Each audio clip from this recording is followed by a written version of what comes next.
अस्सलाम वालेकुम। हाँ जी सब वीर का की हाल चाल है। मेरे यूट्यूब फैमिली सब ठीक ठाक होएगी। तो अज बड़ा प्यारा मौसम बनया। इन्नी गर्मी सी मैं हट गल तो अल्लाह ने ऐसा करम किया बारिश ही बारिश हो गई। बारिश नाल मौसम देखो साढ़े बाजार का हाल है। बाहर निकलना नहीं पै पैगा जब हमने इस करके वीडियो बना दी। देखो साढ़े शहर का ते साढ़े पिंड का मौसम बदल ही बदल माशा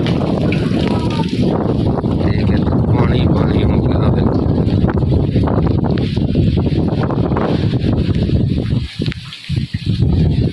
निखर गई हर शह। देखो यह सारा बारिश का पानी है। आ जड़ा देखो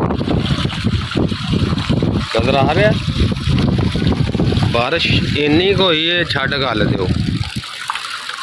देखो बारिश ही बारिश बारिश ही बारिश। देखो इन्नी स्पीड नाल नेरी ते बारिश। खाला देख लो। अल्लाह ताला खैर करे जी जिते जिते तुसीं रहिंदे हो। जेड़े जेड़े हल्कों च नहीं पई गर्मी बहुत ज़्यादा अल्लाह ताला उत्थे भी बारिश लियावे उत्थे भी एवें दा मौसम कर देवे। देखो ना मैं उन्हां चस्सां आ गई इत्थे। दुआ साडी यही है अल्लाह ताला हर पासे रहमत करे ठीक है। तो रहमत की बारिश पावे तो मौसम ठंडा हो। ईद तक चलो ठंडा नहीं हुआ तो ईद तो बाद अल्लाह ताला ने करम कर दिता तो बड़ी खुशी वाली गल है ठीक है। देखो आवे अब बच्चे भी हो जरा थोड़ा जहा गर्मी के वजह निकले ने बाहर है।